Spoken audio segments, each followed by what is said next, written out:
Hello, Generation in Between, and welcome back. We have no witty quips to begin our episode No. because we're just going to jump right in and tell y'all that it's just been kind of a messy few days, Yes. maybe entire week. To start with, I had banging research I was doing on a topic that we'll get to hopefully next week. And guys, my laptop died last night. And I tried to fix it. My husband messed with it and he's like, "Girl, it's broke." And let me tell y'all what. I have the worst luck with technology. This computer is only a couple years old, if that. And the guy, when I bought it, told me these don't get viruses very much. And it did. I was telling Katie, I think I just walk around with an electromagnetic force field in my body that when I touch technology, it messes up. And lo and behold, her computer was doing something weird just now. Right. So my computer was fine all day. This is Katie, by the way. And also welcome to We did Generation not- in I Between. said welcome. Yeah. Oh, you did? Okay, good. You Well, said we don't hold have any on. witty quips. We'll go back.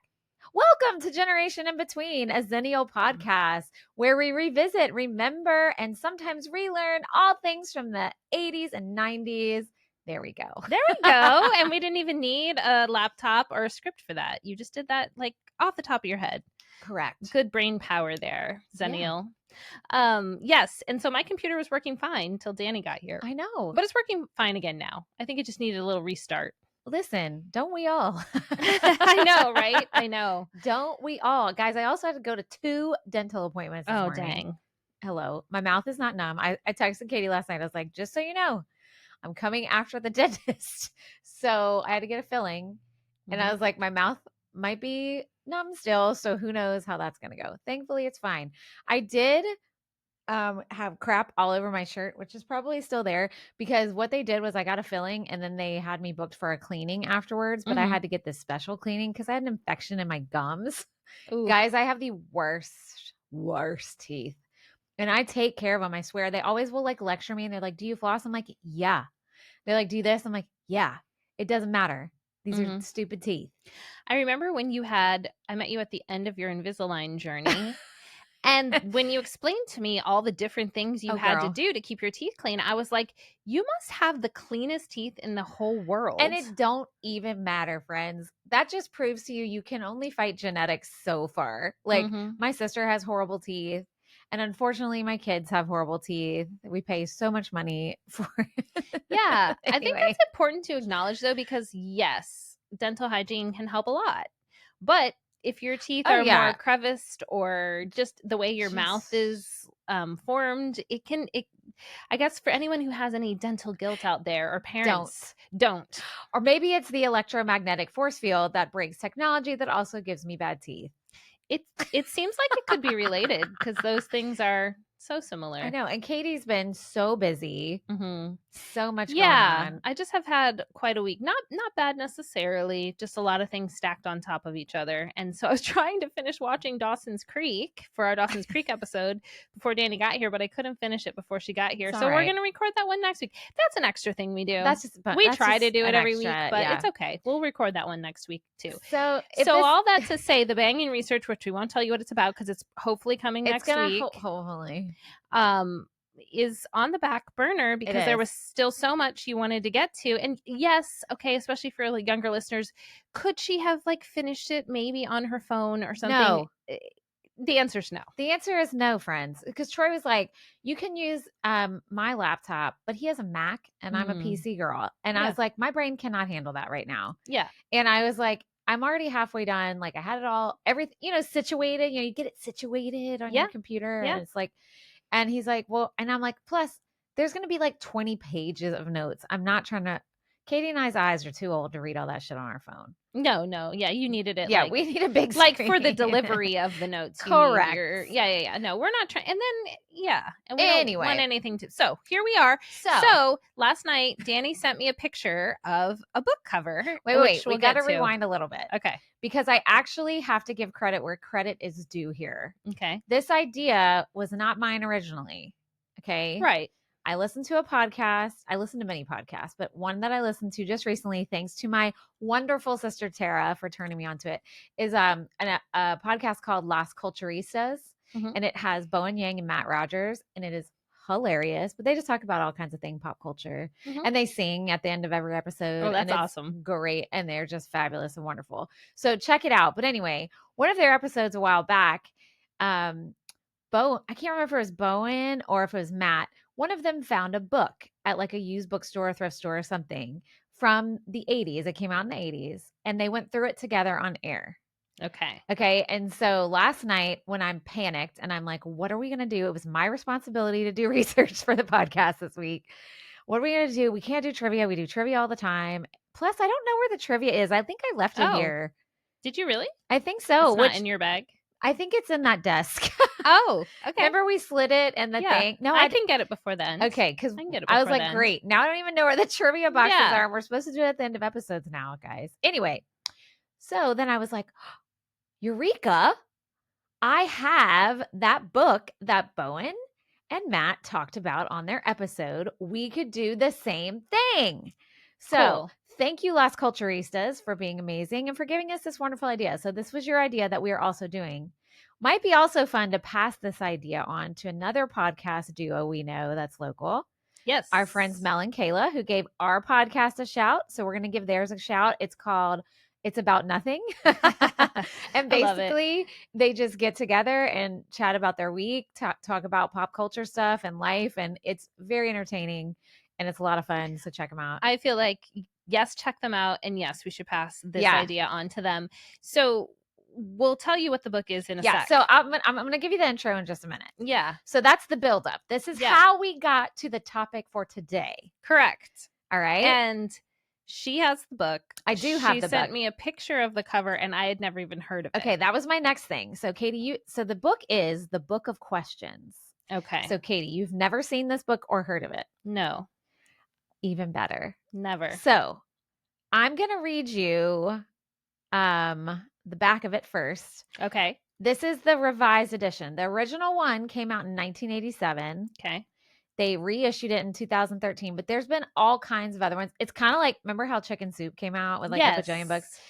They had different versions of these that came out. One was like for kids. One was about like love and sex. And it basically is a book of questions. Okay. Okay. And so what we're going to do today, after I tell you a little bit about the book, we're just going to read the questions and we're going to answer them together. And they're like, well, let's just go right in. Show the YouTubers what it looks like. Okay. If you're on YouTube, it's this teensy bitty beak. And I'm sure we'll have a picture of it in socials too. So if you're not watching us right now, I didn't see why I was talking like that. I didn't know. All right. I love it. So the Book of Questions was written by Gregory Stock, PhD. Okay, Gregory. Okay. I'm going to tell y'all about him in a second, but he had a little note. I'm going to read you, not the whole thing because it's a little long, but he had a little note. Let me tell you about him first, actually. So in the back of this book, it says about the author. It's quite interesting. And I don't know a lot about him. I probably should have done a deep dive, but obviously I didn't have time. We decided this yesterday and you have no laptop. So we're good. Questions are Dr. Gregory Stock's passion. Interesting kind of passion. But anyway, he started asking them as a child and never stopped. His question books, including the Kids' Book of Questions and Love and Sex, the Book of Questions, are many classics that have sold more than 4 million copies and have been translated into 18 languages. He has a PhD from Johns Hopkins and an MBA from Harvard. So he's super smart, at least with books. But this is where it gets a little interesting. He serves on the California Advisory Committee on Stem Cells and Cloning. And on the editorial boards of the Journal of Evolution and Technology and Rejuvenation Research. I don't know. Okay. Stock has written more than 60 papers and 3 influential books on technology, ethics, and public policy and life sciences. Here's the title of them. Engineering the Human Germline. Metaman, the merging of humans and machines into a global superorganism. And redesigning humans, our inevitable genetic future. Yeah. I mean, it's all very interesting. Yeah. Oh, I'm not done. Go on. More about him. Stock has made more than 1,000 media appearances to discuss questions and values, and he frequently appears on TV and radio as an authority on the implications of genomics. Is that right? genomics. Look, Genomics. y'all know me on genomics. words. Okay. Yeah, I think that's right. Genomics and other technologies. He was the founding director of the program on medicine, technology, and society at the UCLA School of Medicine and founding CEO of both Signum Biosciences, which is developing therapeutics for Alzheimer's, and EOS, yeah, which has a genetic test to gauge personal vulnerability to mercury exposure. That's so many things. So that's a lot of words to describe one man. Yes. So it sounds like he, in addition to questions being his passion, he's very much in the science of like regeneration, longevity, I guess, engineering human life, but it seems like he's also very invested in the ethics of that. Yeah, which is interesting. Yeah. So I don't know. We'll check him out. I don't know. Maybe he's a big tool and we don't know that. But this was in 2013, so I don't know. Exactly. So that's when this revised. Yeah. So came out. Now he has a little note that he had in the foreword when this 1987 book came back out in 2013. Okay. Okay. You ready? Yes. And then we're going to jump into some questions. Okay. I still recall my first experiences with some of these questions 25 years ago, which now that would be even longer. 25, 35, 37 years ago. Okay, there you go. Y'all know I hate math. Something like that. Good job, Katie, mathing. All right. Passing interactions in cafes that turned into delightful tete-a-tetes, conversations with old friends that brought me unexpected insights, tepid evenings that came alive and lasted into the wee hours. When the Book of Questions was first released, it was 1987. Ronald Reagan and Mikhail Gorbachev were in office. The Berlin Wall was standing, whites ruled South Africa, and Prozac had just been released. Bruce Springsteen's Tunnel of Love topped the charts. The Bill Cosby Show was heading the TV ratings. Digital cameras, the web, and the Human Genome Project did not exist. The World Trade Center still thrust 107 stories into the New York skyline, and a good mobile phone cost $2,500, weighed 2 pounds, and had to be charged after an hour of talking at 50 cents a minute. Wild, right?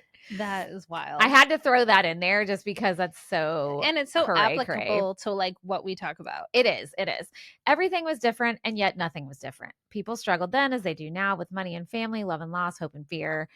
Okay, blah, blah, blah. They struggled, as we still do, to carve a place in the world and to understand themselves and others. Okay, I'll skip some of this. Lolly lolly loo. Okay, the questions still jump from subject to subject, so even if you read them in order, you'll face unexpected issues and topics. Pay attention to which ones you're drawn to and what you shy away from. We react to questions that touch issues that are unresolved for us, so a question you might want to avoid might be the very one you should focus on. Too often we exchange small talk without really engaging one another. Try the questions here with some friends or strangers and see what happens. You may be pleasantly surprised. And when you go off on tangents, hey, generation in between, that's what we do. Allow yourself to voice some of those dangerous questions that you usually hold back. That we do not do. Those flitting, provocative thoughts whispered by an inner voice. Sure, they may be a bit awkward or intrusive, but often they're the very ones that open new paths to intimacy and understanding.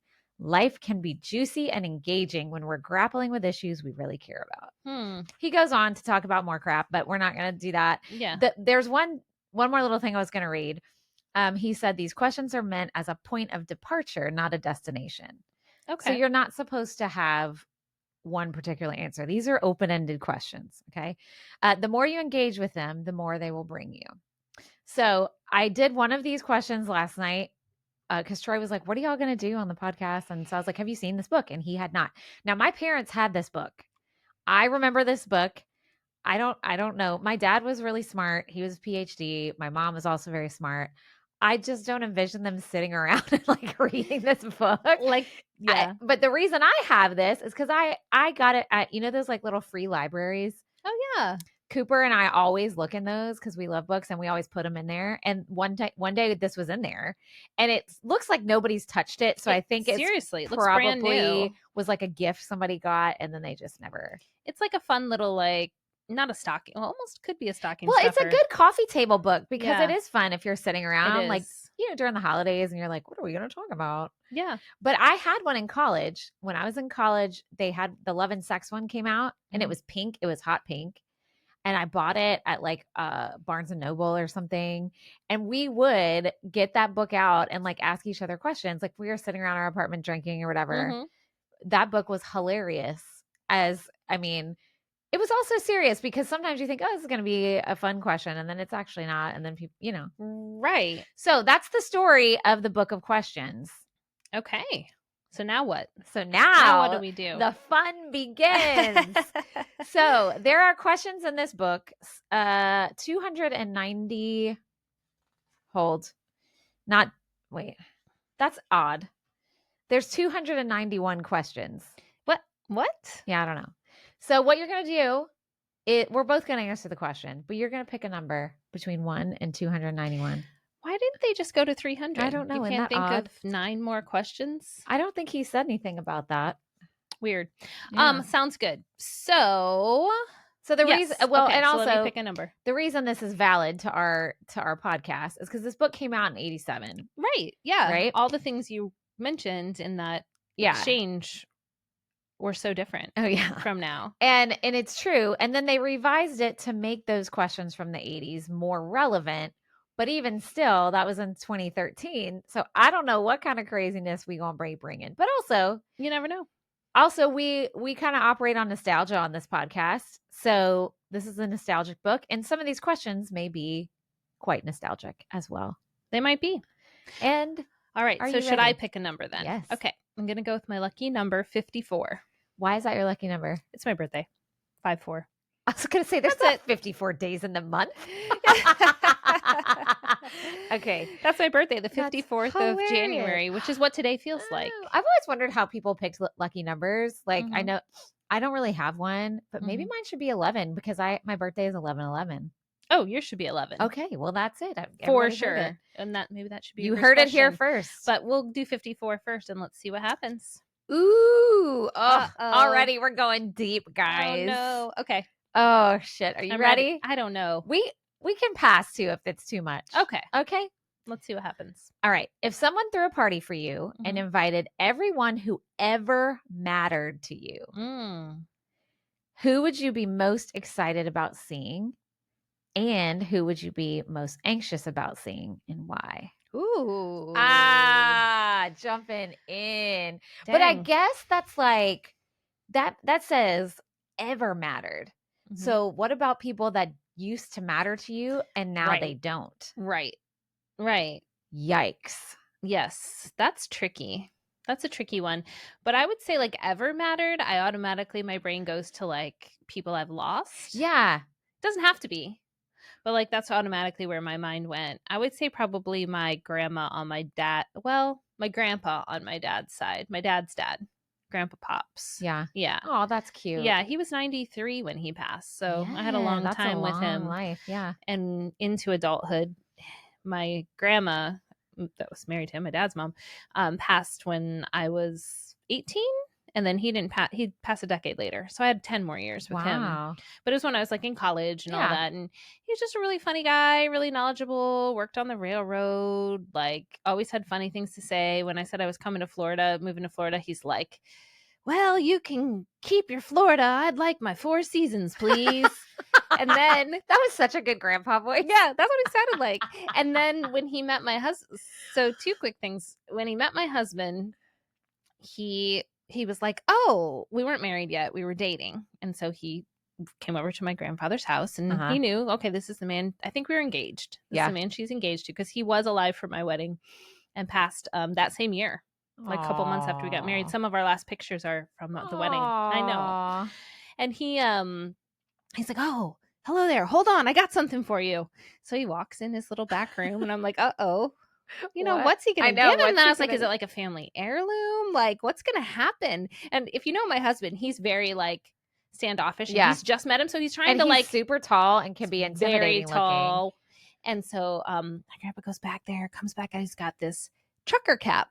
What? And it's got like a at this time he's 92 or 93 at this point. And it's got like a silhouette of like man like bucking on a horse. What? Like the horse like on its back legs and the man. Okay. And it says Jackson Hole Shut up. Why is he giving him that? Which I'm from Indiana, so it's very weird.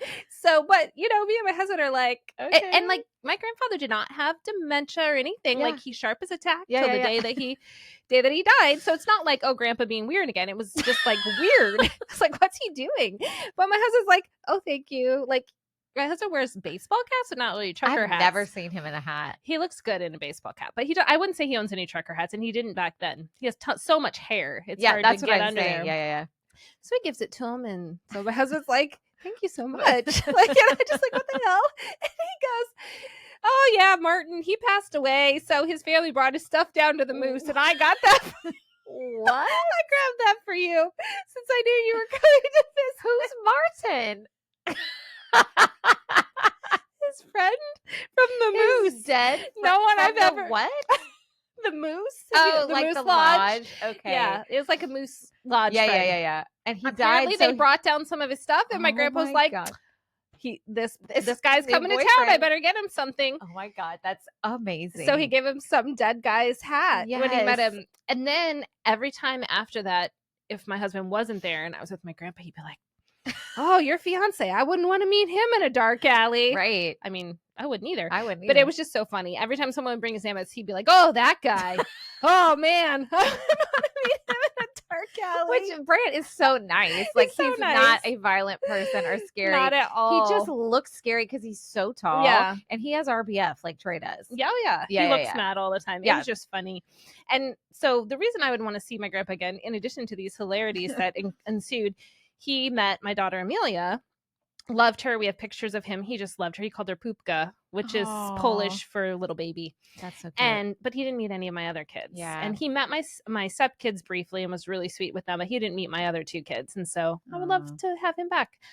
So I'd be happy to see him with all my kids in tow. Yeah. And maybe he'd bring me a trucker hat from beyond. I love that. Grandparent stories are great.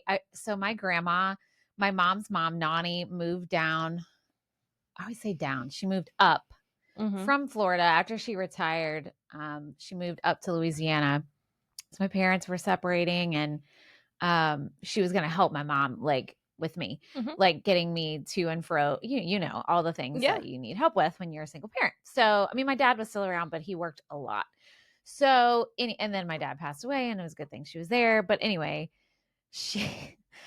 my Nani did not hold back on her opinions, correct? Like, I feel like I'll probably be like that too when I already do that, but like when I'm old, I'll probably give people weird shit like trucker hats. Yeah. It'll probably happen. It'll be fine. But so near the end of her life, she was in an assisted living place. Her health wasn't great. And so when somebody's not great, they're kind of grumpy or whatever. But she also lost any kind of filter that she had, which wasn't much. And it was so funny that she did meet Troy before she passed away. She didn't see us get married, but we were living together at the time, and we had just started dating, and he came to Slidell with me, and I had lost a lot of weight since the last time she had seen me. And I'm like, "Oh, hi, Nani. This is Troy." And she didn't say shit to him. She looked at me and she goes, "Well, it's good to see you're not rolling in here anymore." And his eyes. Oh no! I was like, "Okay." Like, thank you. Yeah, it is. I was Appreciate like, it. thanks. And I'm like, "Well, this is my grandma." And he was like, "Okay." I'm like, "That's nothing." Like but that was the You first just wait. words he heard her speak. Oh my God, that's great. I was going to say, anything with weight, grandparents will say one way or the other. Are you eating enough? You're eating too much. Lay off the at least grandparents of our generation, like our grandparents. Yeah, because then when I had lost a lot of weight, she used to say I looked like I had a lollipop head. So, jeez, you just couldn't win. I couldn't win. Just be whatever weight you want. Your grandma's not going to like it either way. Oh my God. Anyway, so the second part of that was the anxious. Yeah. I can't really think of anyone, so let me think about it. Oh geez, I have a list. All right, well, I'll answer mine. Okay. I think the easy answer for a lot of people, if it's like everybody that mattered to you, obviously you would want to see people you love that passed away, right? Yeah. Because obviously I'd want to see my dad, but then that also would make me anxious too. Okay. Because I feel like I didn't know my dad very long because he died when I was 11, right? True. And so not anxious in a bad way, but like Yeah. not knowing what to expect, right? Because like I think we talked about this too, like on another episode where we had found a recording of my dad video, and I hadn't heard his voice since I was 11.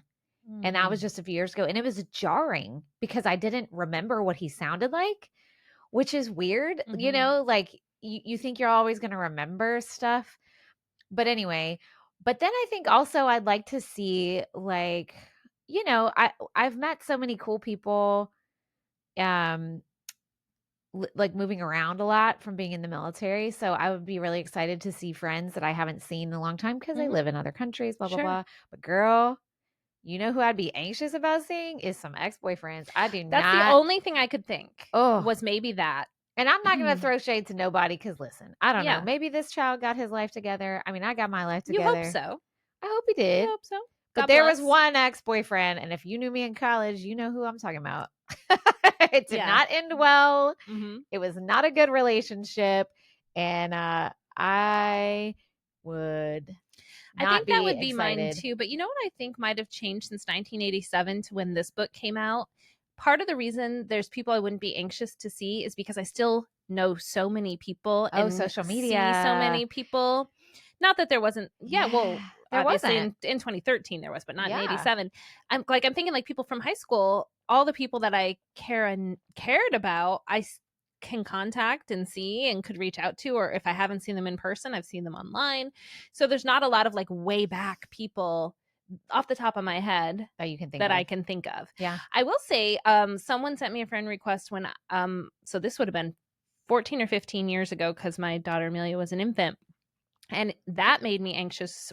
I accepted it. We're good friends still today, but I hadn't heard from her in probably 10 to 12 years because her family moved. And, you know, we were 10 or 11 when her family moved. So it was like, well, how am I going to keep track of you? It was like 1993 or 94. And when she sent me one, I hesitated because we both came from very conservative backgrounds. And this was right after I had had my daughter and I was a single mom, and I was a loud and proud single mom. Like I was on Facebook sharing pictures of our life and like, you know, just like being myself and living out loud. And I was anxious to accept it because I was like, this was like my best friend. And I'll tell you what, she kind of went the same way I did. But yeah, I people accepted evolve. it. Yeah.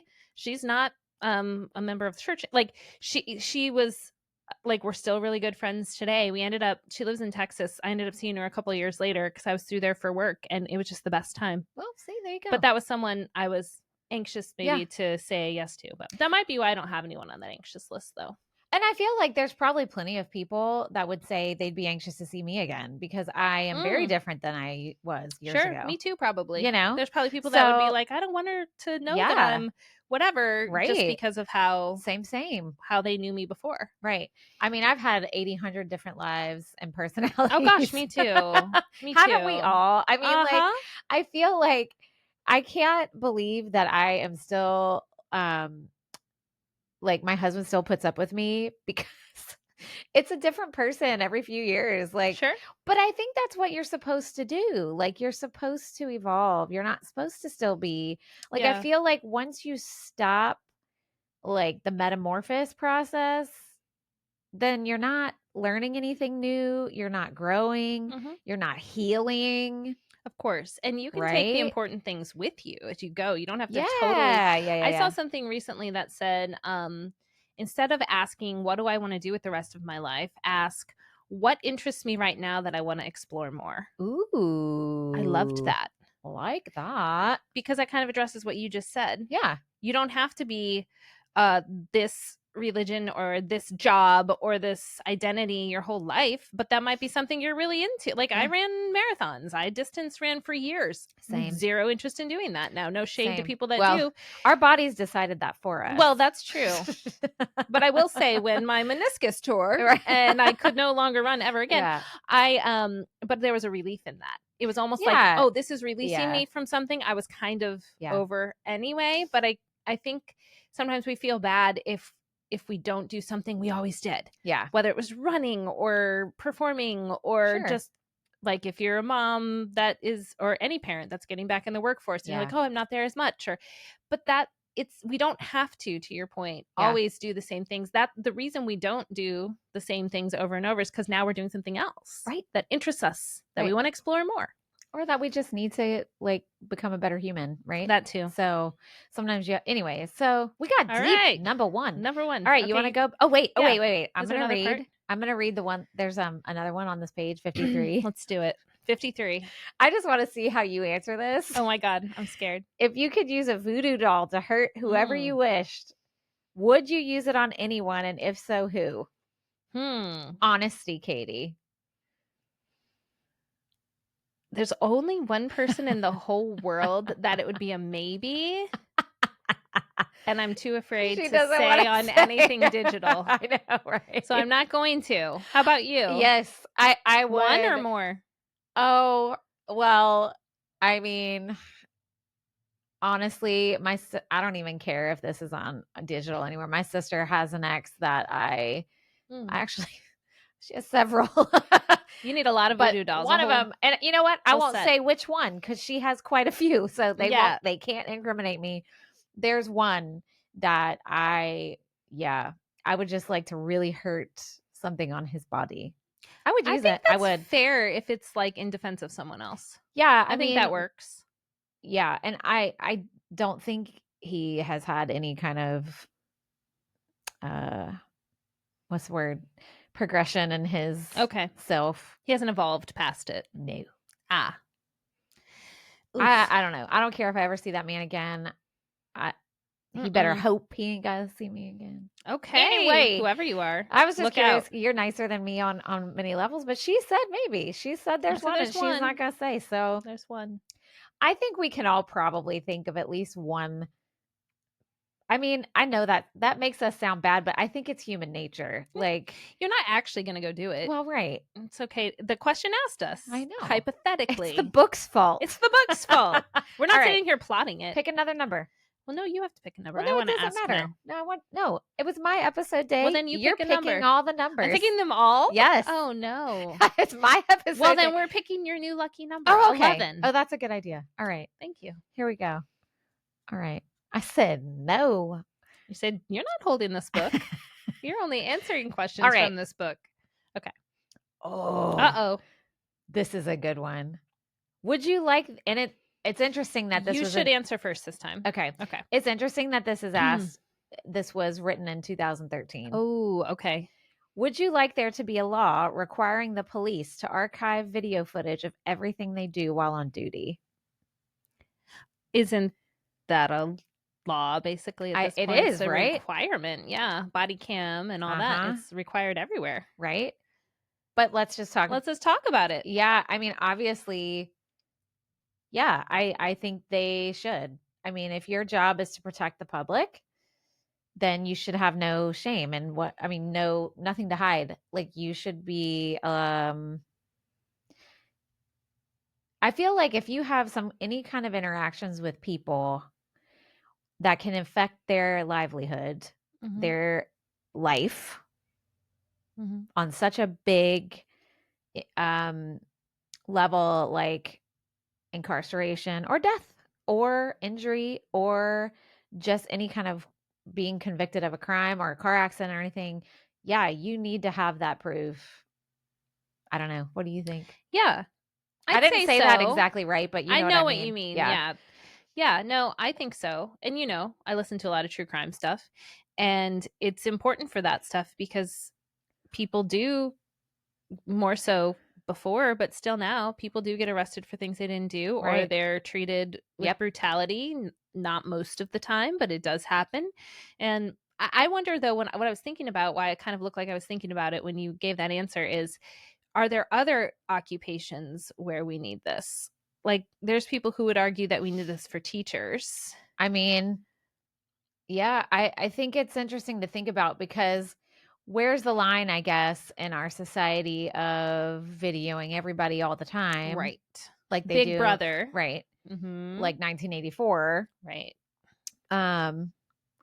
But anytime you're in a public space, basically, you're on surveillance now. Surveillance. Just assume you are. I feel like, though, when other people's lives are in your hands, whether you're teaching them,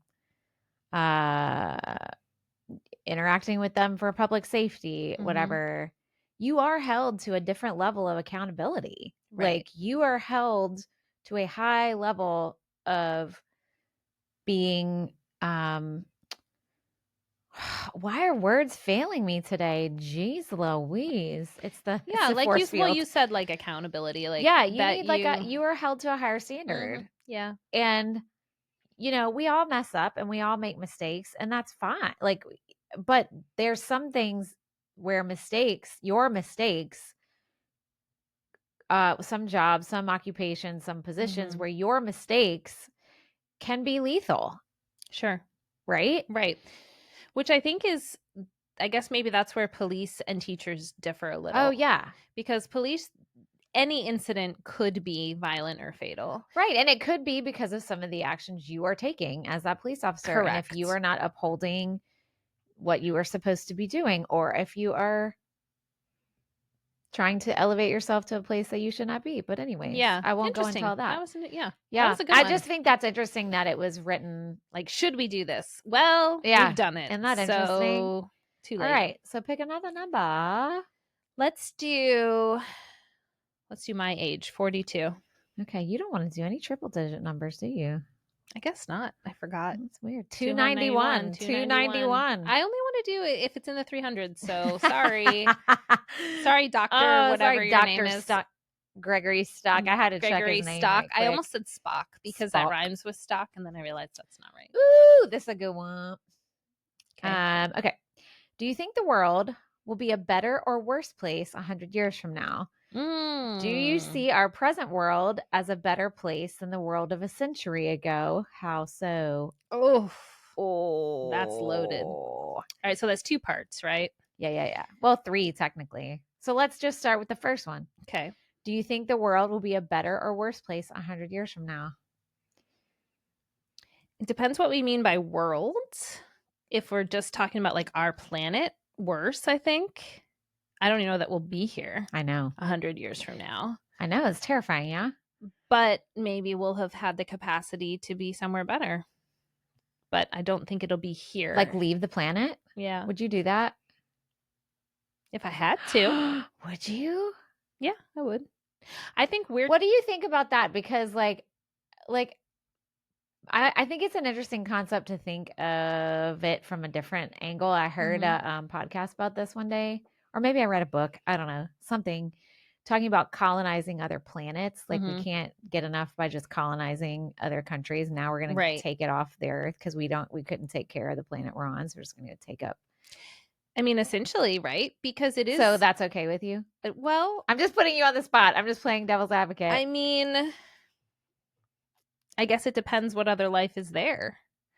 If it's like life, then that's the ethics of that are different. Right. If it's just a planet with nothing on it yet, and we have to create the conditions to survive, whether it's water or air or whatever, then I think colonizing in that respect would be fine. I don't know. I think it's so, and I feel like part of it is very like an American way of thinking of like, well, we just messed up here. Let's just move on to somewhere else. Right. Right. But I agree with you. I think we're gonna, I don't know. I think I was holding on to so much hope for a while. And I feel like recent events have been like, well, shit. Like, we're really just gonna keep fucking things up, aren't we? We just can't do right. Like we just cannot. Yeah. And I was just thinking, like, we'll have grandchildren probably still living in 100 years if they live a long life, which is contingent on a lot of the things that, like, so that's kind of interesting to think about, that some of us will exist in some state, right? So, what do you mean? Like we're gonna be floating heads? I mean, I guess, but what I meant was just like our DNA. DNA. Yeah, our legacy, like floating heads. Our legacy that echoes throughout time, or whatever they say in Gladiator, that I just totally misquoted.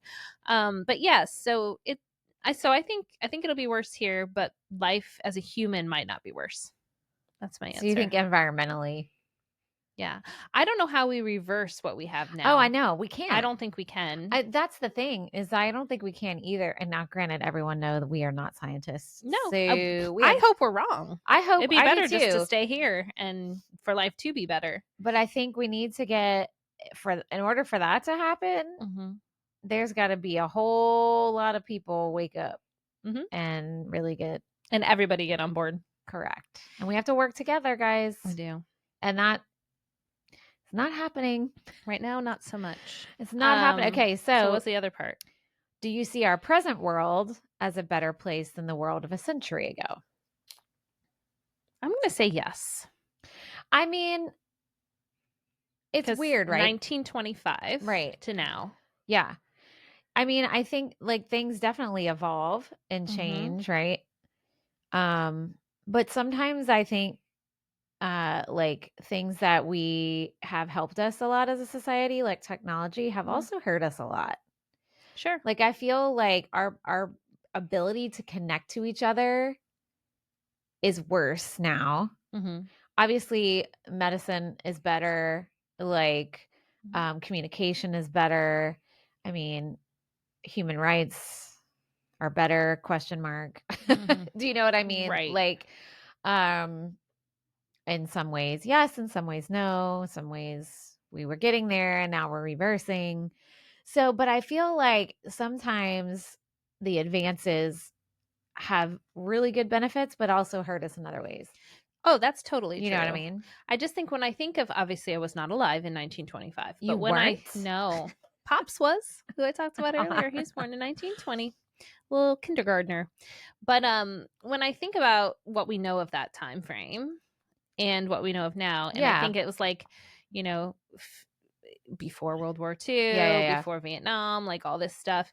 I think I feel happy to live in this time. Yeah, I mean, I don't think you should ever want to go back in time. Do you know what I mean? Right. That's what I mean. I like think you it's never want to regress.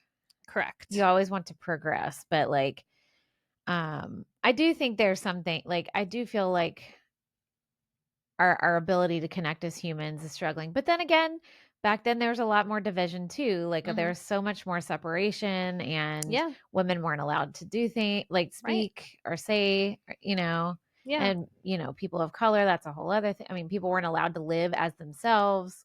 Do you know what I mean? Right. So, yeah. I think it's better now. Yeah. I do. Okay, we already talked about it. Even The though third there's part still was how, problems, so. Okay, I I'm think just it's going to better. turn pages now. I'm Okay. just going to turn pages. And Because I'm you gonna know go to I'm the not back. going to I pick know a she's triple not, digit. so I'm going to go to the back. All right. Ooh. Okay. If you could put a near perfect lie detector on your phone to flag any dishonesties, would you? You're going first this time, but does it mean any dishonesties around you or for yourself? I think that's for us to decide. Okay, so you go first. What's your interpretation? Hell no, because here's the thing. I hate dishonest people. You hate them. Yeah. Okay. I mean, okay, rewind. I don't hate them.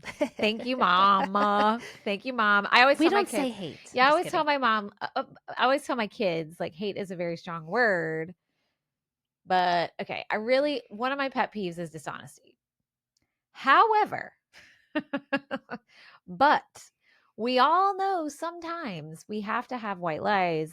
And I'm talking about things like if you're running late to a doctor's appointment or like you have to reschedule and you'll be like, oh, my kid's sick, blah, blah, blah, blah, blah. Right. Mhm. Or let's say and I say this because I'm married to an introvert who loves canceled plans and I hate canceled plans. Mhm. You'd be like, oh, sorry, we can't make it. When actually you really could make it. You just don't want to go.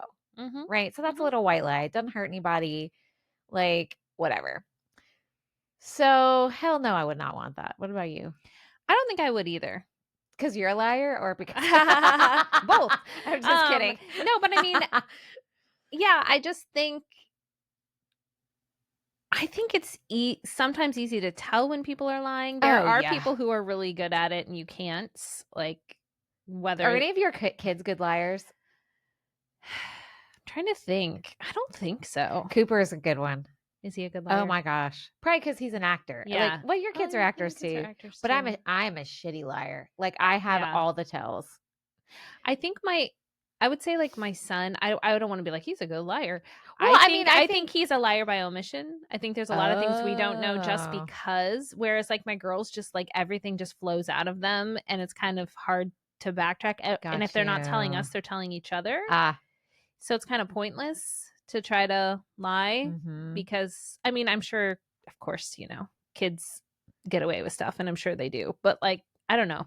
But what I was thinking when you were saying the thing about the doctor's appointment and the party is like, I'm thinking very liar, liar, Jim Carrey. Oh, but what if you didn't lie about that stuff? What if you yeah. didn't? What, not you personally, but like people. What if you were just like, I'm not coming to the Well, doctor today because I'm overwhelmed, and I know I made the appointment, but I can't make it. Or we're not coming to the party because our social battery is 0. Like, I think sometimes though there's an appropriate time to not tell the full story. And I don't mean completely lie.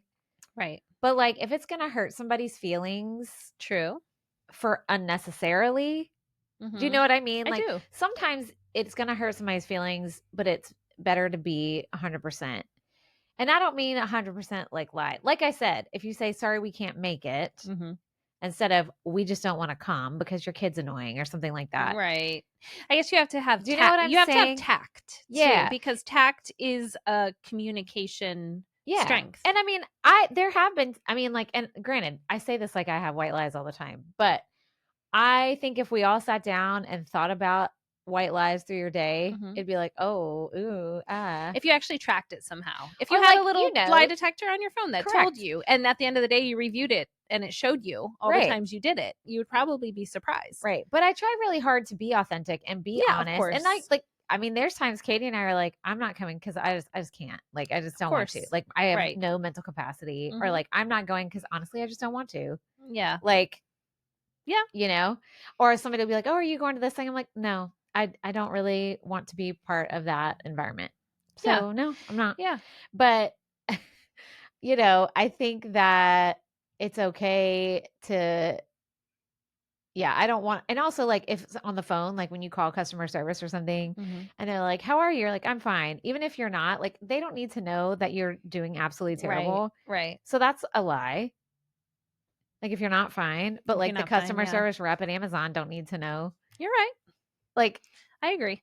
I mean, I think too, just this idea that like if the lie detector detects everyone else's, it makes you feel uneasy. Yeah. Because then you feel exposed, like, oh, well, can someone do that to me?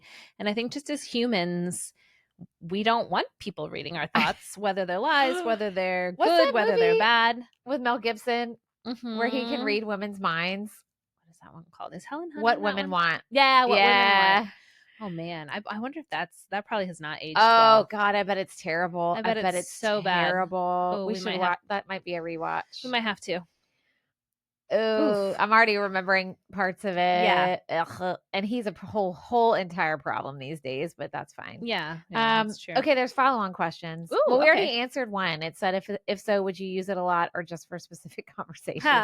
We already talked about that. Okay. Do you think we'd be better or worse off if we always knew when we were being deceived? How might society be different if everyone had to tell the truth all the time? Well, it's kind of to the point of what you said. People's feelings might get hurt more. Yeah. Or if that's just the standard, maybe people's feelings get hurt less. Right. Maybe we just all learn how to communicate different. Right. Like you adjust to that, and it's like, oh, someone's just going to tell me if they don't like my kid. Correct. Well, that's fine because I'm going to tell someone else I don't like their kid, and it all evens out. Right. I don't like a lot of people's kids. Oh, y'all know that. But you didn't say hate. I'm proud of you. No, I don't hate children. Okay, I'm not a witch. Okay, I can't wait to make a clip of just you saying that. I don't hate children. And by I'm not a witch, witch. I mean like the witch from the Roald Dahl books. They hated children. Yeah. Literal. That's what I meant when I said a witch. I'm not, no offense to the witches out there. I know y'all don't hate children, okay? Unless you are a witch from the Roald Dahl book, then. And then you do. You do. And correct. They smell bad. So, but that checks.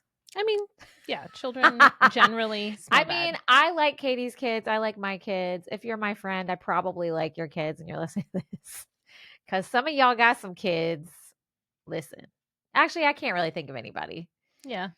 Not I mean, I can Not think of anybody you friends know. when my kids were younger Yeah. that I was like, "Oh my gosh, their kids are Mhm. so much." And I'm sure they've grown up to be lovely, charming individuals now, but anyway. Yeah, Moving probably. on from that. All right. All right. All right, we're going to flip. Flip, flip, flip. Where shall we land? Ooh, this is a good one. Okay. Oh, we're not doing the follow-up because it's going to be too much and too hard. Okay. Okay, what is so important to you that without it, life wouldn't be worth living? Would your answer have been any different 10 years ago? Ooh. Ooh. I mean, obviously my children. I can't imagine. I'm not saying that if I had taken a path without children, I wouldn't have a fulfilling and lovely life. But since I actually have them, I would say my children. And 10 years ago, I had all of them. So I don't think my answer would have been different 10 years ago. That one's an easy one for me. I literally was not going to be as deep with mine. And the first thing I thought of was chocolate. I love that. Katie's like, my children. I'm like, candy. Sugar. Oh, man. I wasn't going to go as deep. Because Chocolate's good. Seriously. Okay. So this is why that popped in my brain. We talked about this with our family because one of Troy's sisters, her husband is severely lactose intolerant, and it didn't happen until later in life for him. He was like in his 20s or something. So he like knows what he's missing out on, right? Dang. So it's not like a food allergy that you've had your whole life and you're just like, well, I've never had nuts, so like whatever, I don't know what I'm missing out on. But I think, and it's like some people I know that have severe like gluten stuff now, like that they can't have bread at all, and they're like, oh my gosh, I just remember. So we were talking about that. Like, I'm like, because Troy's like, I would have the hardest time, like not having cheese. And I'm like, I think I could live without cheese, but like chocolate, I mean, of course I could live without it, guys. I mean, obviously. You could, but like, you wouldn't want to. Like, that makes me sound really stupid that like I love That doesn't sound stupid. Well, and it sounds like this so was kind of prefaced because you sort of had a conversation I about know. this So it's on the it's like front at of the my brain. front of your brain. Yeah. I mean, like, and would that have been your answer 10 years ago? Okay, so this is where it gets deep. No. So 10 years ago, I was 34. Yeah. Whoa. Yeah. And I was still a big part of church life. Okay, because I have left Christianity as a whole now, but that was a slow burn evolution that kind of happened, piece by piece. But it was kind of around that time because that was 2015. 2016 is when it all started unraveling. Figure it out on that. What was happening in 2016, and then in 2020 it kept going. So I probably would have said 10 years ago something like Jesus Christ my savior. Okay. Probably not in that accent. I don't know why I did that. I was like, wow, your voice changed too in 10 years. What happened? I became like some Georgian housewife. I don't know. So you can live now without obviously because you do. Because I do every day. You do every day. You're going to make it. But it's interesting because how dumb that the first thing I thought of was something so trivial as chocolate. Now, granted, obviously I agree with you. Like my kids obviously are I can't imagine our life without them in it. That's an obvious answer. That's true. I didn't really go below the surface for that. Well, I mean, obviously I did not go into the depths for chocolate, but it's interesting to me to think that my first answer 10 years ago would have been something else because I was in just this whole different mindset of what that looked like. Yeah. That everything had to be focused on that. Yeah. 100%. So, and it kind of gives me like what's the right word? Like a bodily reaction in a negative way to remember that. Because what happened was there was like this and you'll know exactly what I mean. There was a constant cycle of guilt and shame and frustration because felt like you were just always working Mm-hmm. for this goal that was unattainable, right? Mm-hmm. Now, granted, listen, if you are a Christian out there, very devoted Christian faith follower, I'm not throwing shade to you, okay? Like, I totally support everybody following their religion as long as it's not hurting other people, Mm-hmm. okay? As long as you're not dehumanizing other people and treating them well. Are you falling asleep? No, Okay. I'm listening to you. I was like, am I I'm putting like, I'm trying not to interrupt you because you're on a good. We're gonna have to watch the video there to see if I was nodding off. One eye started closing. I swear to God, guys, I'm saying like this can't. big moment, and Katie's No, one I'm eye. She's like, totally listening because I was waiting till you had a pause so I didn't interrupt you, so I could say, okay, go for it. like someone's belief system If it- is very integral to them. So Yeah. this is your belief system now, and that was your belief system then. And Chocolate is my listeners, belief system. exactly. Yes. Oh God. And mine Okay. is still in family. I think you know Family what values. though, going back to what we're with children, family, etc. Mm-hmm. I'm gonna take it even bigger and say I think what is so important to me Mm-hmm. that life wouldn't be worth living on a bigger, more enveloping thing is human connection. So I like that. I think if I don't have that, like if I Mhm. got isolated living by myself somewhere, I have to be real with you. I couldn't handle it. Right. Like, and I think the times in my life when I felt alone Mhm. and so lonely, we've all had times like that. Yeah. That's when you feel like I don't want to be here because I am so alone.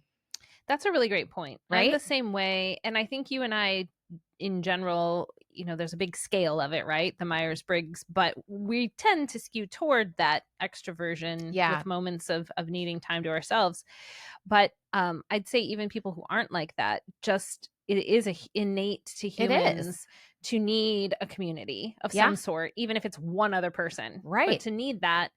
And so, yeah, I think that I couldn't live without that either. It's just that you sort of have it built in if you still have children that live at home with you, or you have a partner Yeah. as well that you live with, which not everyone does, Right. but we do. So it's easy to like that human connection is, Yeah. oh, it's the family that lives in my house with me, but also you can extend that to friends and just community members and like-minded people. And I would even say, the social media aspect. I know technology is bad or whatever, but when I think back on when I first kind of got on social media was when my daughter, who's 16 going on 17, was first born. Yeah. That's when I got on Facebook. Yeah. And then Yeah. that's when I got on Instagram. So I really associate the last 16, 17 years of my life with that, as well as being a parent. And like so much of my identity is sort of wrapped up in how I've had activities on there. And that's an integral part of my life. That's how I have kept up with a lot of people. That's how yeah. I've reconnected with people. Same. So, I mean, could I live without social media? Yes. Would I be happy? Maybe I'd be happier, but it does feel like something that is a big part of my life that I would not want to not have. Yeah, I mean, I will say as much as social media is toxic, and we've said that before on here. I mean, like I said, moving around with military, I have friends all over. Right. Not because I've lived so many places, but because they've gone off and live in different countries and, Right. whatever. And I love being able to see all the stuff they're doing. And Me like too. my little best friend that lived down the street from me when I was growing up, Alicia. Hey, girl. Oh, yeah, Alicia. I can see her kid. Like we've been able to watch each other's kids and like send each other pictures, but I haven't seen her in person in decades. Yeah. And so I agree with you. But anyway, human connection. There's another part of that question we're going to do or not. So what do we think? One more? What Two time more? is it? I don't How long know. we've been Let's doing look. questions? Hold on, guys. It's Here I 1:43. come, YouTube. 59 minutes and 55 seconds. Wow. When I looked at it. Now we have just gone over the hour mark. All right. We'll do one more. One more. Okay. And then we have to end with our trivia if I can find it. Yes. I think it's in that Read desk. the question while I look for trivia. Oh, you might hit the camera. Okay. We're getting there, guys. All right. Okay, look at me. I was right, everyone. Okay, so we found our trivia for the end. More questions. Okay. Yeah. Uh-oh. We're going to end it with a saucy one. Okay, we got a good one. Okay. Oh, this is so good. I'm ready. All right. You're on an airplane talking pleasantly to a stranger of average appearance. Oh, Lord. Oh, it's going to be. Unexpectedly, the person offers you $30,000 for one night of sex. If you knew there were no danger, which I'm assuming means you'll live, you won't get diseases, etc., Mm-hmm. and you'd get the money, would you do it? If the payment were meaningfully raised or lowered, at what point would you change your answer? Oh, my God. Are you first or am I first? You're I'm first. first. Listen, that's like that movie, Indecent Proposal. Indecent Proposal. But I mean, hello is Robert Redford. He is not average. He's appearance. not an average looking person. But I think average, that's weird. I guess whatever you think is average. Yeah. Because what if I think they're really good looking? Like, I mean, attractiveness is objective. So Absolutely. Subjective. Which word is right? It's attractiveness is subjective. Did I it's say up that to wrong? the person. What is objective? Objective means it's like a fact. Oh, so exactly the wrong thing. You said the opposite. Like objectively, it's raining right whoops. now. See, guys, this is what I do on this. I get everything wrong. Well, all right. It's objective to you. You know what you find attractive. Okay, so it's subjective. So whatever you would think. Whatever you would think, yes. And I mean, I think that's like the least important part of that question anyway. Because it's I think because I think you'd be doing it for the money no matter what they looked like. Yeah, but if you thought they were okay looking, it would not be as bad. True. I think I would do it. Would you? Yeah. Because I'm thinking about my husband. I don't think he would mind if I was like, we're paying off a car today. I mean, I think mine would be 50,000 would be my. Why 50 and not 30? I don't know. Like, what's the? I mean, it is $20,000 Actually, more. no, I don't know. I think I'd have to. I think it would for me. It would have to be triple. Here's why. Okay. I have so many hangups. Mm-hmm. And now, granted, it said you have no danger, Mm-hmm. but that doesn't mean you wouldn't. It's like that movie, guys. It's not like you wouldn't have emotional repercussions. True. Or like regret, or then you have to walk around. Because I told y'all in another episode, I am like a monogamous person. Like I can't. Right. I am so jealous. Now I'd be the one doing it. Right. But then I think I would take that into my marriage and feel like crap all the time. But then like, true. I guess here, my kids will ask weird questions, obviously not sex questions, but like they'll ask questions like, if you had to do this or that if you could do this for $1 million, would you do it? And I'm like, no, because I'd be miserable. So for me, yeah, it'd be good. Now, what I would do for this much money is somebody wanted me to give them like feet pics. Sure. Me too. See? Yeah. Like if I don't have. Or honestly, any pics probably. For that amount, I probably would. Oh, you would? Okay. Yeah.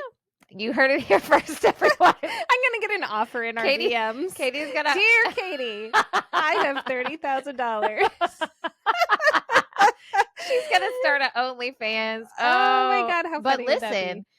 If that's how you make income, I support you and you go for it. Be safe. I'm saying I personally, Danny has issues. So I don't know if I could let go of those to be able to do that. I think I would I don't couldn't think do it. I think but if they said $100,000, I'd be like, oh, damn. Yeah. I don't know. And I think so. Also, I mean, I have questions. I think too that my brain is so hardwired for business brain. You are. That's what I think of when I hear that. I right away my math starts doing how long that would take me to make any other legitimate way that's not a stranger propositioning me. And I'm like, dang, that would take a really long time. And also, should we factor in the time involved? Is this like a whole evening, or is I thought it said one night. What did it say? It's one night. Oh yeah, one night. So that could be multiple times. Yeah, but it's still what 8 to 10 hours. So what's the math on the hours? I mean, that's I don't know. $2,500 an hour. I mean, or more, depending how long you were there. So that's what I mean. My business brain, and you're coming at it with a emotions and heart Always. brain. That's why And I'm I not. suck at business. And I'm like, my husband would be like, cool, pay that thing off. He probably wouldn't. He'd probably be very upset. Yeah. But like, I'm just like, maybe he wouldn't care. I don't know. Like I'm gonna ask Troy this question tonight. I'm gonna ask Brant too. And I'm be like, what would you say? Brant would be like, why? Who asked you? Let's flip it around though. If he called you up, Mhm. if he was on a trip and he Okay. called you up and said, hey, this person said they give me this money. Mhm. What do you think? What would you say? I'd say go ahead. Fucking really? If it was a stranger, not if it was someone we knew. What? That's better? Yeah. Oh my God, no. Because I wouldn't it. want to see the person or interact with the person because that would bother me. But if I really didn't know who it was and $30,000 showed up in our account, I wouldn't care. I really would not care. You couldn't do it. No, I want to cry just thinking about that. Like that's sorry. I'm serious. I'm over here like, yeah, you're like, I'm gonna cry. Like, I don't know what's wrong with me. No, Sorry, I don't everyone. think that means there's anything wrong with either one of us. I think True. it's just people. I think this was a great example of human nature and how we're so different. We're all wired so different. It's preposterous actually that any of us find common ground because we're on anything. Sexually and emotionally because we're so all over the place. Yeah. Because for you, like, I mean, and granted, both things make sense. Yeah. Like both reactions make sense. Yeah. So, and there's other reactions out there that also make sense. Yeah. And so now here's another twist to the question that we didn't even think about. Oh no. How would the age and gender of the person affect your answer? What is, I think Katie's going to say it won't. What is the difference? What is the difference between, well, that's obvious, having sex for immediate cash and having sex in the hope of other future benefits? I mean, that's obvious. That one's dumb. I don't want to answer that one. I won't even dignify that one with no. I mean, obviously, I think we already know what we're both going to say because I am reluctant no matter who it is or how old you are. Right. And you're like, give me the money. I don't care. I don't care about gender. I would say I would be reluctant if it was someone under 25. Oh, see, now I was just thinking older. Why didn't I think younger? That's weird. I think younger would probably bother me. Why?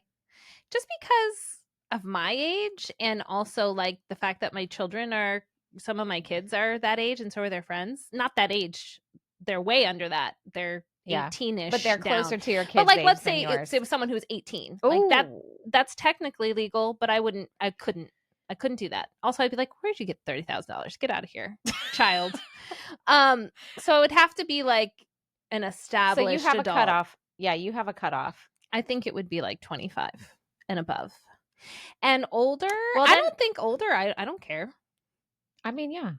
Frontal lobe has to be developed, which is 25. There you go. Maybe that's why I said 25. We had a whole discussion on frontal lobes again in my house. It's a common topic. Right. This morning, Troy and I were talking about that. And that's the whole like consent thing too. Like you might be 18, but if your frontal lobe isn't formed until 25, correct, it's different if you're dating other 22-year-olds and you're 22. It's much different if the person's well beyond. So I just feel like, to me, that's sort of like the age of consent. Yeah, I wouldn't agree. Yeah, and it's still very much on the young side, but for the sake of this question, I mean, that's my answer. So Katie would. I think I'm a question mark on these. I just don't know. But I say that, and then emotionally, I don't think I can handle it. That's just myself. I'm just an emotionless cash register. I wonder, you know what it is? I have a really hard time compartmentalizing my thoughts. And I think you're a good businesswoman because you can with some things. So if you went into it as this is a business transaction and that's what it's going to be, you would be able for that amount of time to just do that. Get your money and be like, okay, bless and release. Got my check. Cash and release. Venmo on my way. But and I mean, that's not wrong or bad or anything. Right. It's just the way. It's just I wish I could, that's why I have horrible bouts with anxiety, which you do too, but for other reasons, everybody, anxiety is very flavored. Very. And yeah. But that's the hard thing. I can't shut off. It's like everything goes together all at once. It's like a big pot of mess all the time. I feel that. And so I wish I could take emotions out of things because I'm a crier. So somebody would probably ask me that and I'd probably cry. You're like, hello, and you just start crying. I don't You're know if I can maybe do this. I don't know why I have such problems with sexuality and intimacy. I don't know. and laptops and all the things and teeth. It comes back to the electromagnetic force field that's in me. That's Yes. the problem, guys. The All right, problem. we just solved life's We mystery. solved everything. Moving on to trivia. All right. You did 80s last time, so I'll do 80s this time. Before we do trivia, what did you think of the book of questions? I really like it. It's interesting, We'll have to right? bring it back. Yeah. It's fun. I think it was fun. It's a good dinner party thing Yeah. when you have a mix of people who maybe don't know each other well. Oh, I like that. Although if you had people that didn't know each other well, I would feel weird answering that question in front of that last one. Well, you could be selective. True. Like you could pass. I probably would have said no if it was in a group of strangers. Really? Oh yeah. Would you? Even though that's not your real thoughts, you just told the I just told the whole universe. But strangers at a dinner party looking me in the eye. But I would strangers probably listening to your podcast on YouTube, you'll tell them. Yeah, because I feel like those are my people. If they've listened this long to the podcast. What if this is their first episode? But they're still an hour in before we started talking about that. Interesting. So they're my people. I would say my answer no matter what. Maybe not all probably all the details. That's part of my problem is I don't know how to well, we were not to get too much into it, but we were sort of having this conversation before we recorded about a Facebook group. Oh, I thought you were going to say about how I don't know how to act. About how you just need to get it together, Danny. No, about how I was saying I was uncomfortable in a space. Oh, sure. And you were like, oh, I'm just myself in that space, and it was kind of a similar conversation to what we're saying right now. That's not right or wrong. Neither things are right or wrong. Yeah. Right. And and in each circumstance, it makes some things harder and some things easier for both things. Yeah, for sure. Look at us. Look at us go. Full circle. Okay. Go. You go 80s. I think we should go with 80s first. I have to pull the card. Okay, so for those who are just listening, we just started this. Yeah. We each read each other a trivia question at the end of every episode. We have an 80s trivia game and a 90s trivia game. Last week, Danny read the 80s question. I read the 90s, so we're flipping today. Yeah, so see if you get it right. All right, draw a card here. I'm doing it, Troy. I'm doing it right. Okay. Oh, okay. This is a good one. And I'll show you the picture. Let me describe the picture to the listeners. What American funk rock and all-male band made a name for themselves when they performed at the Kit Kat Club while wearing only these to cover themselves? They are white tube socks with red stripes at the top. YouTube, I'm showing you now. That's all they had on? Oh, was it Chili Peppers? The Red Hot Chili Peppers? Almost positive, but let me make sure. Yes. Yeah. Red Hot Chili Peppers. I mean, they were like wearing their instruments maybe, but were they not? Were they just running around? They might have been. I think they were just flopping. Or so maybe not. They were just performing in socks. I remember that. I mean, I wasn't there. Wait, so they weren't on their feet though. Were they on their It says to cover themselves. Oh, they were on their wieners? It must have been. I was thinking they were just in socks and that was the joke. But it sounds like the socks were on them. Well, then I'm remembering something totally wrong. I don't know what's happening in There my was brain. a different all-male band that must have done that. All right. Red Hot Chili Peppers. Great. Well, now I have to Google this. Me too. I want to see. I got to check it out. Everybody Google up Red Hot Chili Peppers and tube socks. Oh, the 80s. What a wild time. All right. Oh, yay. Another picture. Okay. What does this mean? I'm just going to do it. All right. For those of y'all listening, actually, I'm going to do a different one because I don't want to have to knock everything over. Yeah. Okay, do a different hold one. on. I don't want pictures. Just want a question. We've done before. Okay. Oh, this is good. All right. 1990s. KT. Who was the victim in the Olympic scandal that was dubbed the whack heard round the world? The victim, you said? Yes. Nancy Kerrigan. Correct. That was so crazy. Oof. I remember seeing that as it happened. Did Me you too. Yeah.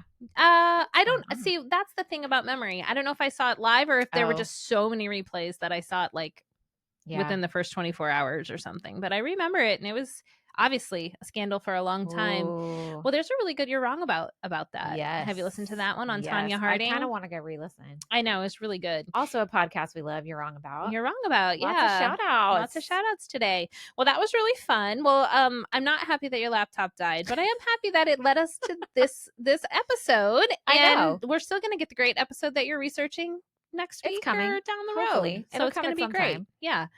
Awesome. Well, thanks for listening, listeners. And I want to know your answers to some of these. Reach out to us. Tell especially us what you the last think. one. Are you team Danny or team Katie? Well, there's not just two answers though.